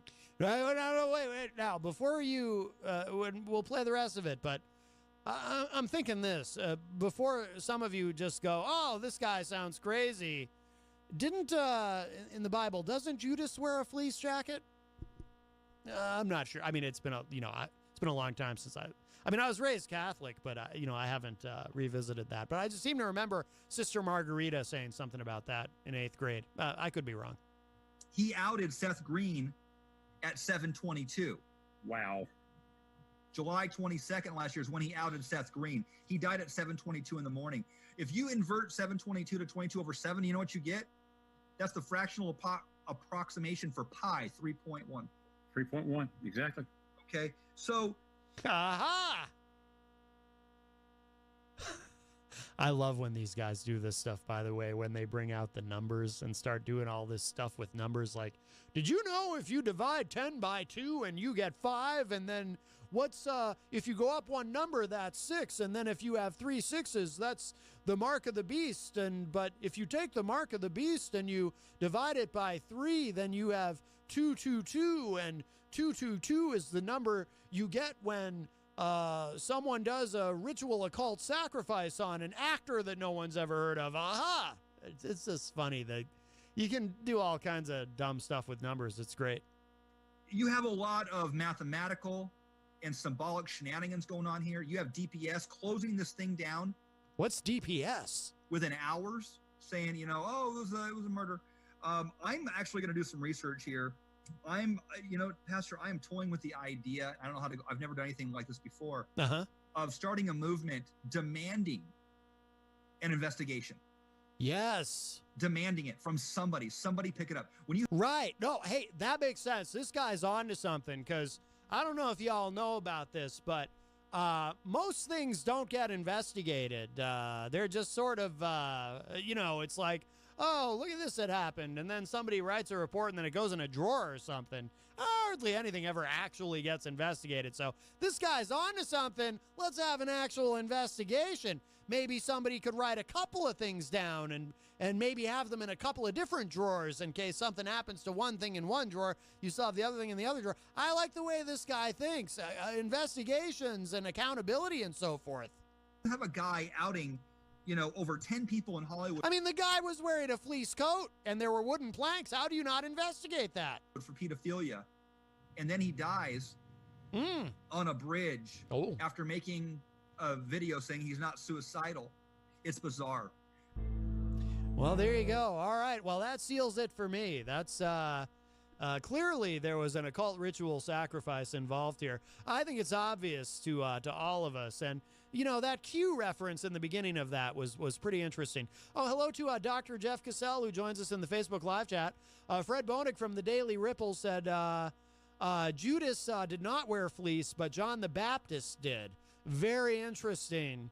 I don't know if our friend with his theory knows that, but you know what? He'll figure it out because he's going to start a movement to have an investigation, and I think that's very exciting. That deserves an air horn, you know. Right? I'm all for investigating things. Yes. Okay. Well, rest in peace, Isaac Cappy. Was that his name? I don't even know who the guy was. Anywho, let's see. So we have... you know, it's one of those things. Well, actually, let's do this. So we have some breaking news. We'll go to that next. Judge upholds Democrat subpoena for Trump financial records. Oh, well, this could be bad news for the commander-in-chief. Let's see. Politico reports. Again, this is breaking news. This just happened, my friends. I need a breaking news sound effect. I always say that, and then I don't do it. Well, I suppose we can use the air horn for breaking news. A federal judge, this is from Politico, a federal judge upheld a congressional subpoena seeking President Trump's financial records from an accounting firm, dealing a blow to the president's efforts to resist Democratic investigations. U.S. District Judge Amit Mehta's ruling means that Mazars USA must comply with the House Oversight and Reform Committee subpoena for 8 years of Trump's financial records, though the president is certain to appeal the ruling. The president filed suit last month to block the subpoena, arguing that it amounted to an abuse of congressional authority. Oversight Committee Chairman Elijah Cummings, Democrat of Maryland, issued the subpoena to Mazars last month as part of the panel's investigation into whether Trump committed financial crimes before he became president. In particular, the company has sought to corroborate specific claims made by Trump's former personal attorney and fixer, Michael Cohen. Yes, earlier this year, Cohen turned over documents to the panel which purport to show that Trump artificially inflated and deflated the values of his assets to suit his personal financial benefit. I do recall Michael Cohen... says who? Yeah, says you. I do recall Michael Cohen saying that during his public testimony. You know, everybody pads their resume a bit, but let's see. Fred in the Facebook live chat says, oh, it's from Matthew 3, verse 4. Great book, the book of Matthew. I'm named after Matthew in the Bible, by the way. So Fred quotes Matthew 3, 4. Now, John, or as Trump would probably say, Matthew 3:4. Now, John himself was clothed in camel's hair with a leather belt around his waist, and his food was locusts and wild honey. Locusts? I would not devour locusts, my friends. I don't care if I lived thousands of years ago and I was in the Bible. I would be like, locusts? You got to be kidding me. Can I just get like a burger and fries or something? And Fred says, bank fraud, insurance fraud. Oh, my goodness. Well, I can't believe that a man like Donald John Trump would be guilty of anything ever. I mean, you know, maybe raw dogging a porn star, but I can't imagine he would be guilty of some sort of financial crime. This is terribly distressing. Let's see. For example, Cohen told lawmakers that Trump submitted false financial statements to the Deutsche Bank in 2014 as he was seeking a loan to buy the Buffalo Bills NFL team. That came up on the show the other day, by the way, when John Hopwood was here, how that's there's a theory that part of why Trump gets so upset about these athletes kneeling at these games, I mean, aside from, of course, his base loves it when Trump gets upset about that kind of thing, is that he's bitter toward the NFL because the NFL wanted no part of Trump. It's a theory. I mean, I'm sure Trump would take the same position regardless, right? I was going to say something else, but I'm not going to say that. Maida's ruling represented the first time the federal judiciary has weighed in on the ongoing oversight battle between Trump and House Democrats. His ruling is likely to provide a blueprint for other judges who are set to make their own rulings on Trump's vow to defy all congressional subpoenas. Maida heard arguments from Trump attorney William Consovoy and House General Counsel Douglas Letter last week, during which he cast serious doubt on Consovoy's legal arguments. I'm not familiar with these attorneys. It's almost as though Trump he goes through these attorneys and then has to hire new attorneys, and then they go away and he has to hire new attorneys. Consovoy contended that Congress has no legitimate authority to investigate whether the president violated the law because such probes are handled by law enforcement entities and aren't tied to a specific legislative remedy. But Maida pushed back strongly on Consovoy, stating those types of investigations are strictly within Congress's purview. He also said Congress has authority to investigate conflicts of interest. For example, whether a president has a, quote, financial interest in a particular piece of legislation that was being considered, unquote. In addition to the Mazars suit, Trump has asked a federal court, to invalidate the House Intelligence and Financial Services Committee's subpoenas to Deutsche Bank and Capital One. Those subpoenas also seek Trump's personal and business financial records as part of a joint investigation centering around whether Trump is compromised financially or otherwise by foreign actors, Russia. Trump and his GOP allies have argued that the Democrats' probes are illegitimate and amount to an abuse of power.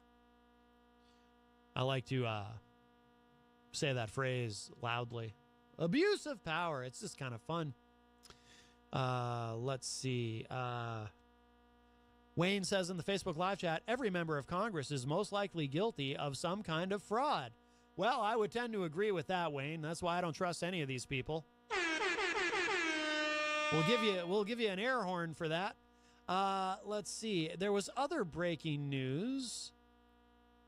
Oh, we already covered that. The other big breaking news is the White House deciding to order basically Don McGahn, but I mean it's really the DOJ, right, that's ordering Don McGahn not to testify. Now there's this other thing. Let's tackle this Deutsche Bank thing, and I haven't really looked at this too closely, but this is from Mediaite. Trump goes off on New York Times report on Deutsche Bank money laundering concerns, saying, I didn't need the money. Only lost $1 billion over 10 years. Didn't need the money. President Trump pushed back hard on a damning weekend New York Times report that claimed that officials at Deutsche Bank had alerted executives about what they called suspicious activities consistent with money laundering associated with Trump and Jared Kushner banking accounts. Trump pushed back in a 5-part tweet storm. And again, by the way, I asked the question, just to sidetrack for a moment. I brought this up earlier in the show. The term tweet storm, is that new, relatively speaking? Did we have that term prior to President Donald John Trump becoming president? I don't think we did. Wayne says the end result will be leaks. Let's see. Trump pushed back in a 5-part tweet storm that opened with the familiar insult of the failing New York Times writing phony stories. He then claimed that the reason he didn't use many banks was not that they wouldn't do business with him, which has been widely reported, but that he didn't need the money. The New York Times opens with this. Now, this is what I'm about to read to you. This is from the New York Times report. Anti-money laundering specialists at Deutsche Bank recommended in 2016 and 2017 that multiple transactions involving legal entities controlled by Donald J. Trump and his son-in-law Jared Kushner be reported to a federal financial crimes watchdog. The transactions, some of which involved Mr. Trump's now-defunct foundation, set off alerts in a computer system designed to detect illicit activity, according to 5 current and former bank employees. Compliance staff members who then reviewed the transactions prepared so-called suspicious activity reports that they believed should be sent to a unit of the Treasury Department that polices financial crimes. But executives at Deutsche Bank, which lent billions of dollars to the Trump and Kushner companies, rejected their employees' advice. The reports were never filed with the government. So that's from the New York Times report. Writer David Enright reports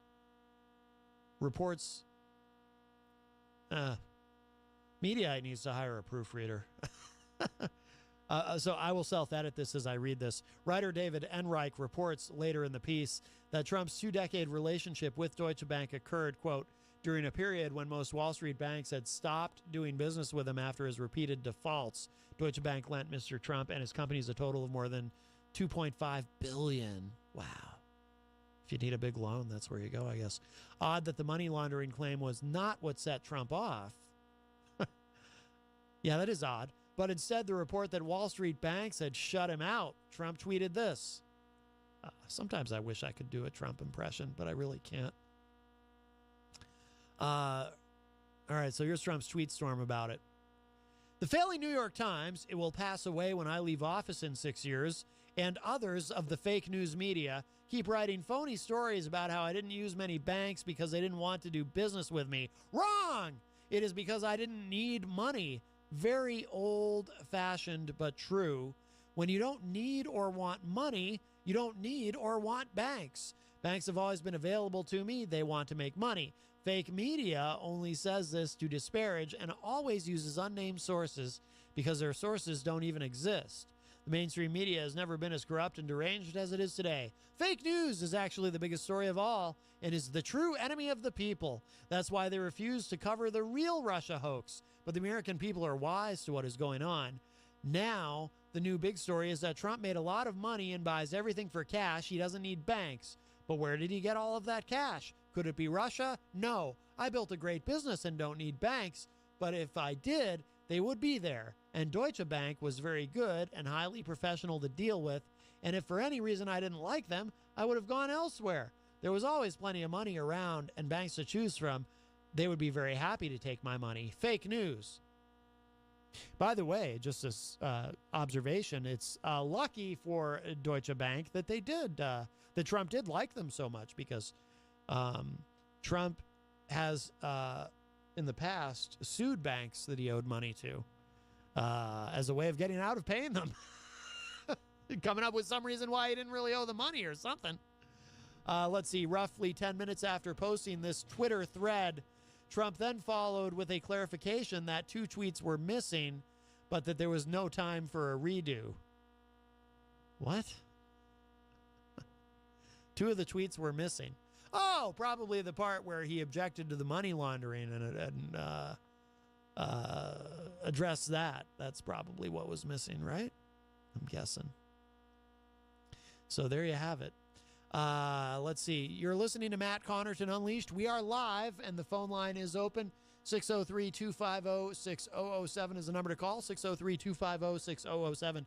Got about 27, 28 minutes left in today's program. So if you would like to call in and participate in some way, you are welcome to. I keep thinking we're going to get a call from Q after he was referenced earlier. Sometimes he pops up when you mention his name. Something just quick and fun from Mediaite. Mark Levin bashes Brian Stelter for bashing Levin's book that bashes media for bashing conservatives. I like this. I like all the circular bashing that goes on. It's one of the things that's fun about modern media. I used to like Mark Levin, by the way. That might surprise some of you, given that he and I don't exactly match up ideologically speaking. But I used to enjoy it when he'd be, and I think he plays it up for the radio. I don't think this is legit. I think it's part of his performance. But he does this thing where he gets very worked up about things, and then he starts yelling. He sounds like he's about to have an aneurysm. And I used to find that amusing and entertaining when I first began to listen to him. It's kind of worn out with me, so I don't really enjoy that anymore. And I don't really enjoy him anymore. But I went through a period where I was a fan, sort of, only because I just liked it when he would, like I said, I don't think he was legitimately losing his temper. I think it was part of the performance, and it was entertaining, so, but I'm kind of over it. But anyway, but he's an interesting guy. CNN media critic Brian Stelter lamented the success of Fox News Channel Everything critic.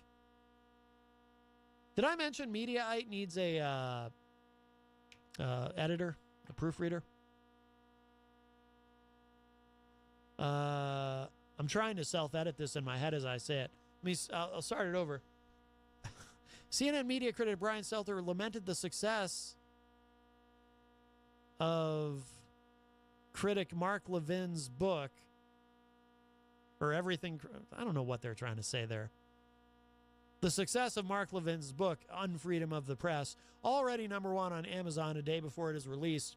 In his newsletter on Sunday night, the conservative media criticism website Newsbusters pointed it out on Twitter. That prompted a retweet from Levin, and now here we are. Starting at the beginning, this is the excerpt from Stelter's newsletter. Mark Levin's Hate the Media book is #1. Right-wing commentator Mark Levin's book, Unfreedom of the Press, comes out Tuesday. Thanks to his numerous plugs on the radio and on Fox, he's at #1 on Amazon's hardcover and paperback book chart right now, ahead of Howard Stern's new book. His overarching message, you can't trust the press. The paragraph does the most important thing of any story about a book. It links to the page where you can buy it. Nevertheless, that prompted a mocking tweet from Newsbusters, complete with GIF reaction, which I'm not going to try to describe here. That, in turn, produced a GIF-less, quote, retweet from Levin bashing Stelter, which said, sadly, CNN's Brian Stelter is unstable and obsessed and does a great disservice to the press, freedom, and the public. He has no professional journalistic standards and is incapable of changing course. He's contributing to the demise of the media's credibility. It's the media circle of life, from book to newsletter to tweet to retweet to me recapping everything like a douchebag. That's what it says in this Mediaite article I'm reading from.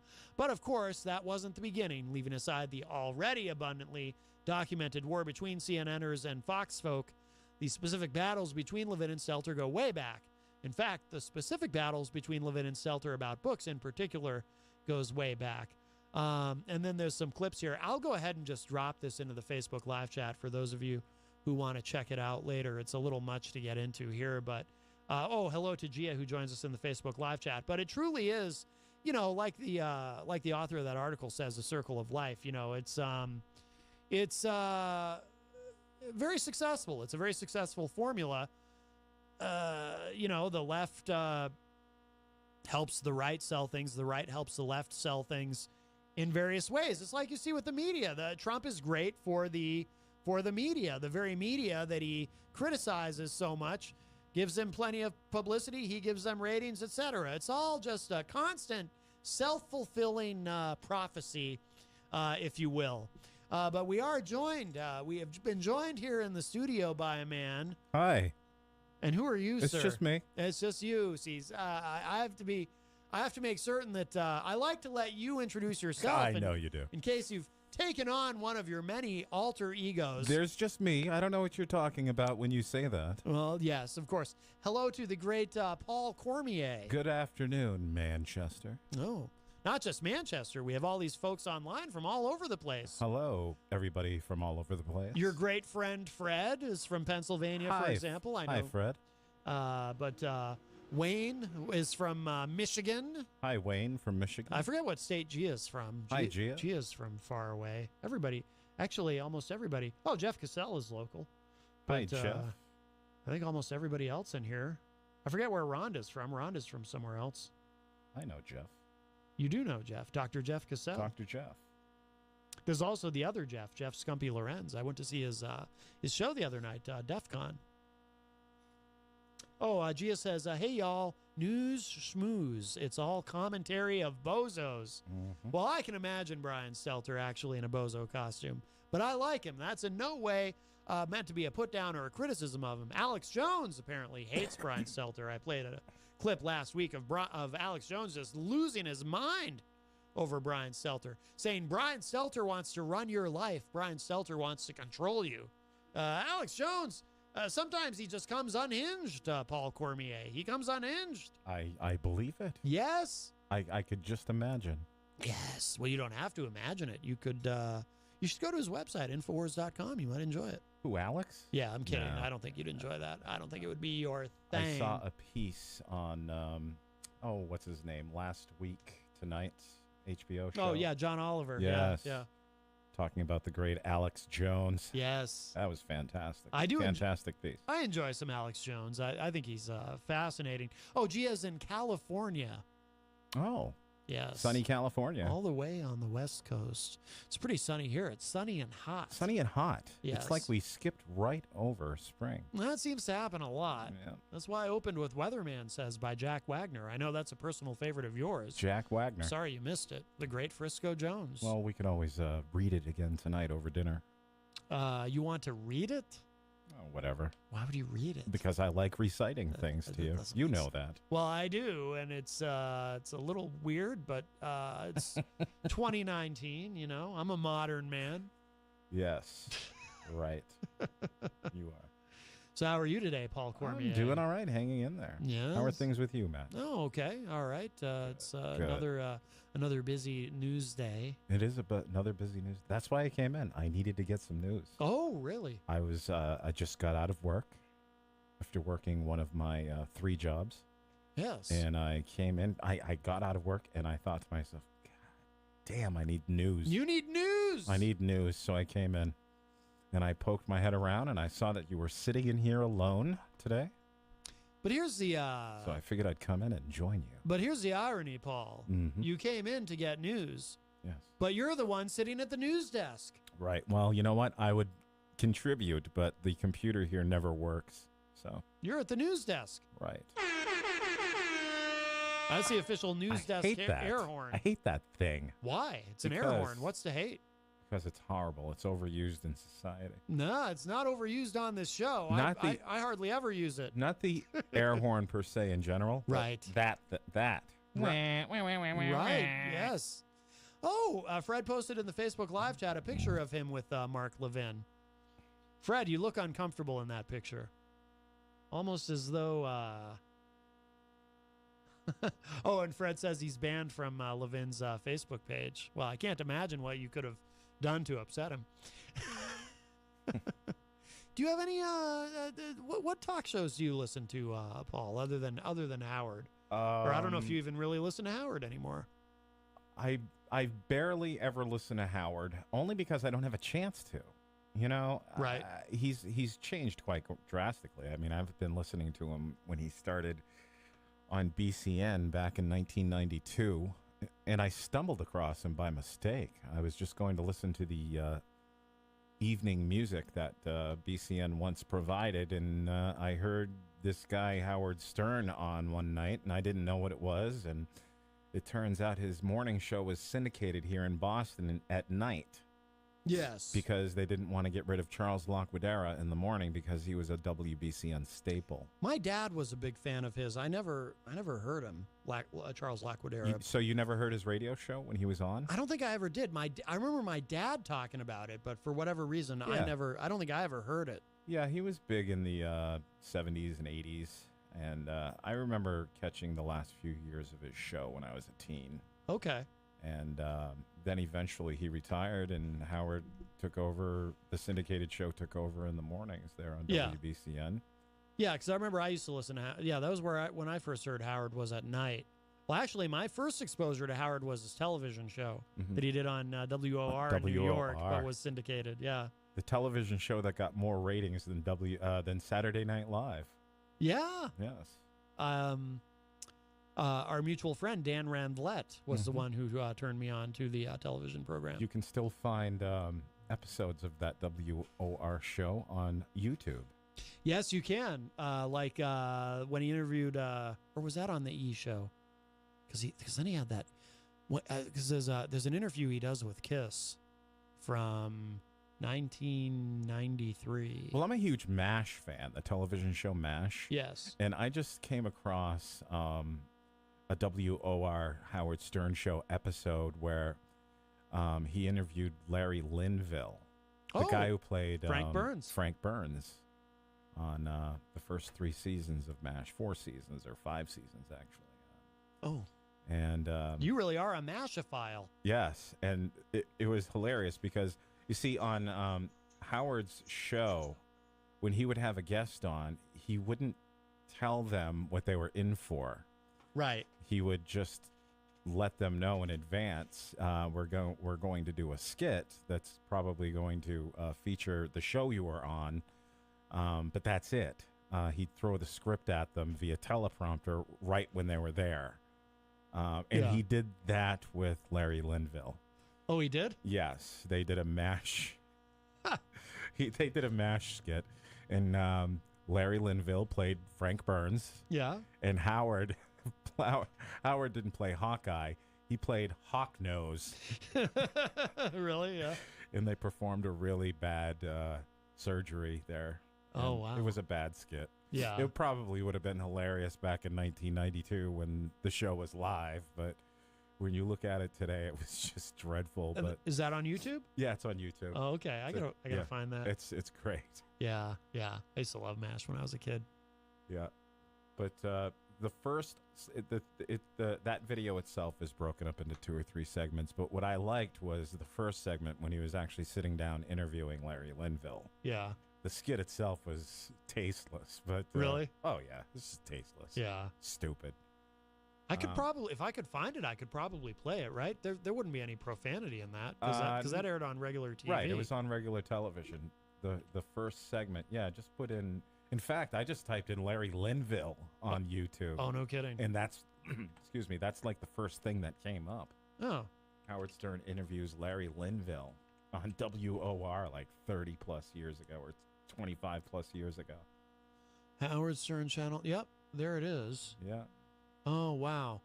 So, but the skit they do, whoops, let me pull that down. So the skit they do must is in the be- second segment. Okay. Because I found part 1. Right. The first segment they do is just them interviewing, and then they cut to a commercial break, and that's where the first segment of the video ends, and then they come back to break, and in a new video on YouTube starts. Oh, okay. Let me see. It's Well, it looks totally visual.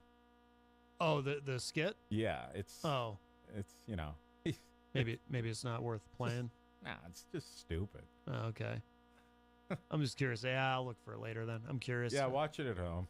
Actually, I'm just really curious now. Huh. Well, All you right. see, they got to perform an emergency breast augmentation on a stripper. Really? So- and Larry Linville's Jesus, totally standing. buddy. He's standing there in complete awe and shock. Not real. I mean, you know, Right. and he's going with it. It's a good sport. but Yeah. By this time, he's like old and fat. He's not the Frank Burns that you saw in MASH. Right. It's just great. Yeah. And it was shortly before he passed away too, which was kind of sad. I liked him. He was one of my favorite characters on that show. But Yeah, he was great. And Charles Yeah. was great, who replaced him. Yeah. Mhm. Charles Emerson Winchester III. Right. Oh, Vermin Supreme has announced his, just saw Jenny share this out, his 2020 bid for the Libertarian Party presidential nomination. Excellent. Vermin Supreme. You've Mhm. met him, I'm sure. The guy with the boot. With on the his boot, head, right? yes. Sure. I voted for him in 2016 in the Democratic primary because he was running as a Democrat. Excellent. But apparently now he's running as a Libertarian.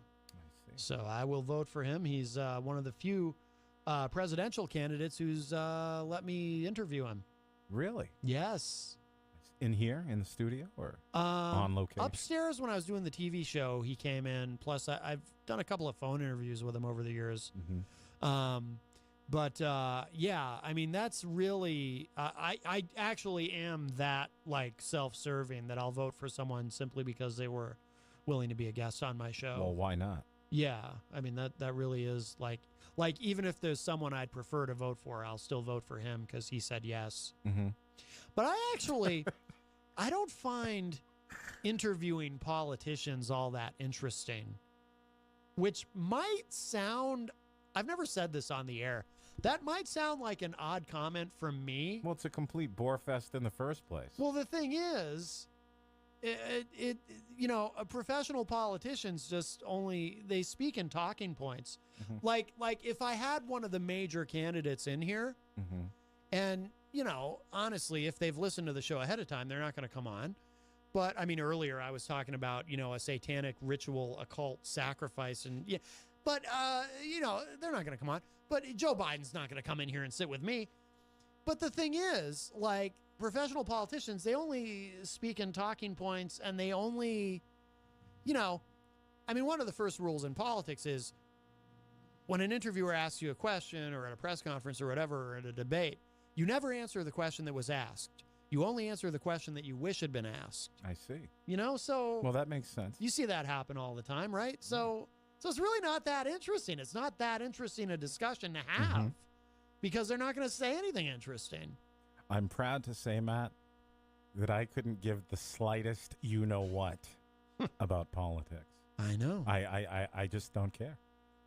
Well, you care a little bit, I think. I really don't. I think you care a ton. It's like Jenny always says, you might not get into politics, but politics will get into you. Right. It affects you. Right. Well, we had kind of a sort of a political discussion Friday.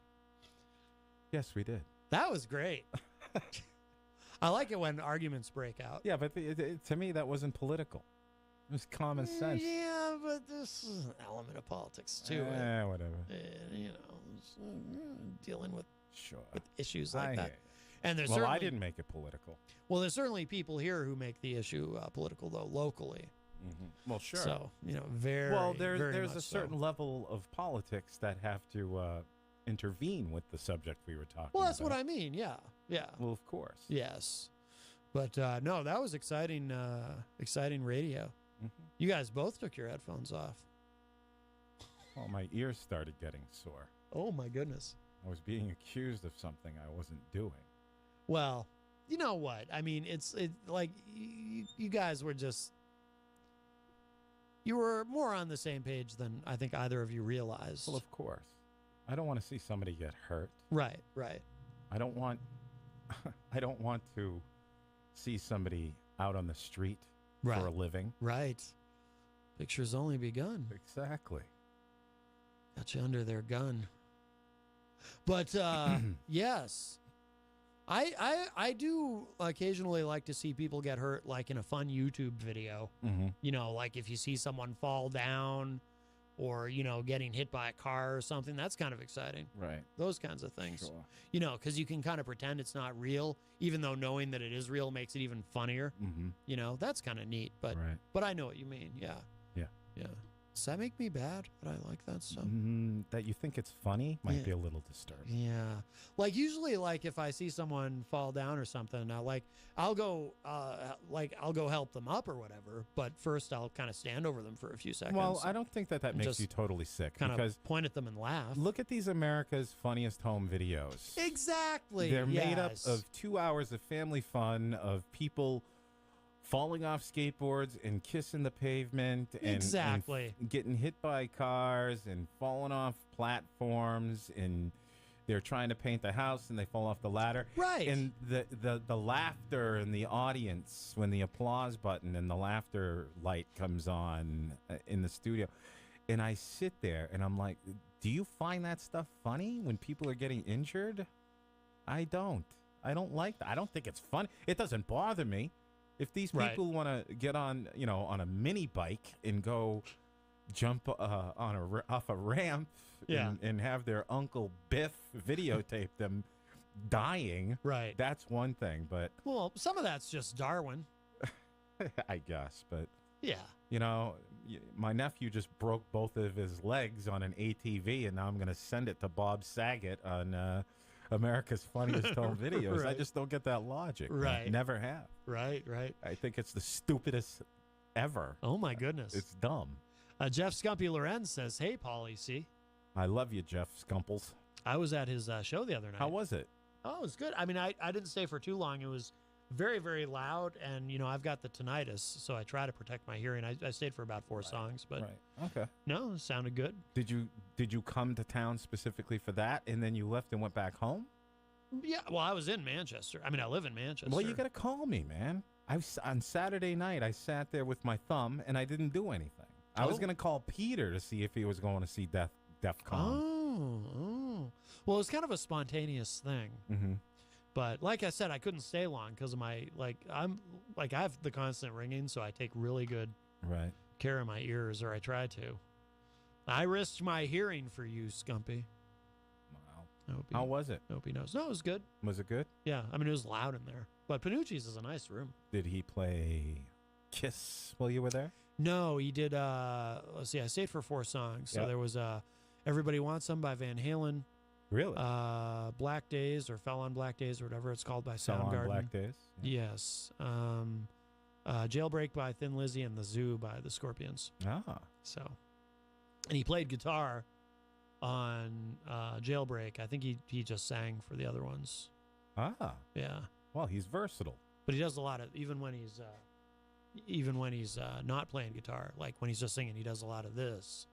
Does he ever get on the Skins? No. No Skins? No, I didn't see him get on the Skins. No, that's too bad. Hello to Wade Hall in the Facebook live chat, as well as our very own John Midas Manning. I say our very own because DJ Midas DJ Midas hosts a show here on WMNH, Late Night Delight, DJ Midas Manning. every Saturday and Sunday night from 12 midnight to 4 a.m. He is the man. Yes, yes. You didn't always think so. I do now. I know. I know. He and I get along just I know. fine. Absolutely. In fact, he and I Absolutely. were going to do a project together. Jesus, a year ago? We never did it. Never did it. What was the project? I don't know. We wanted to do something. He approached me and he asked me, God, it's been so long I forgot. It was something along the lines of, and John, if you're there, try to refresh my memory. It was making a video about the city. I don't remember. Something that had to do with the city, but it was put to music and kind of like what I do already. I don't remember, though. I don't remember. Oh, well, maybe he remembers, and that will reignite your plans. Hopefully. Yes. I'll do some work with John Midas Manning. Yes, yes. Well, we are just about out of time, Paul. Do you have anything? Do you have any new videos up online that you'd like to plug? Manchester Part 13, Dreams. A video that's going absolutely nowhere. What do you mean? I'm just having a hard time making it. Oh, okay. Just having a difficult time making it, but I had the same difficulty making Part 12, and I had a very difficult time making Part 11 as well. But they got made. They came to fruition. Oh, yes, yes. And but this time around, I'm trying to make this video somewhat different than the other 12 that I've had. Yeah. And my dream, my vision in my head, I'm having a hard time making it come. I'm bringing it to fruition, if I may use that phrase again. Yes. Only because I'm having a hard time piecing together my thoughts as to how I want it to actually go. Oh, Midas says, I've got some new ideas I should definitely run by you in the near future.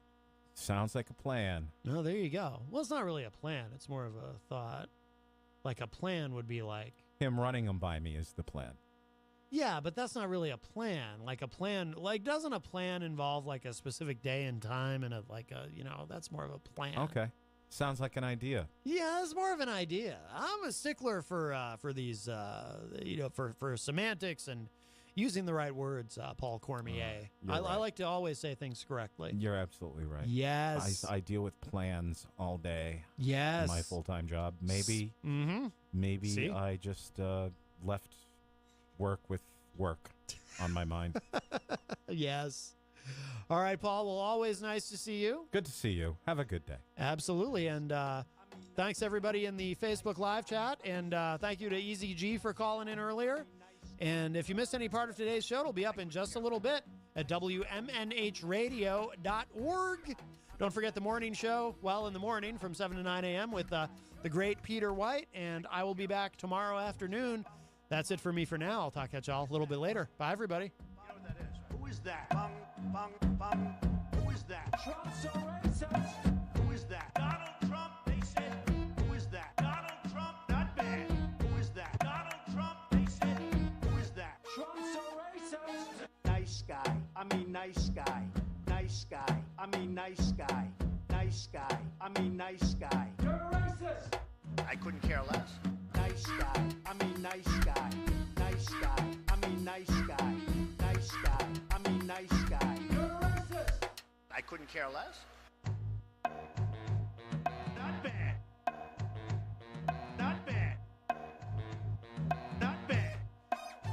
care less. A lot of fun tonight.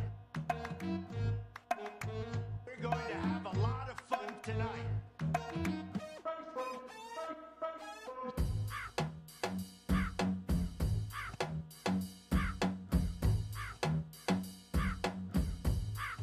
I couldn't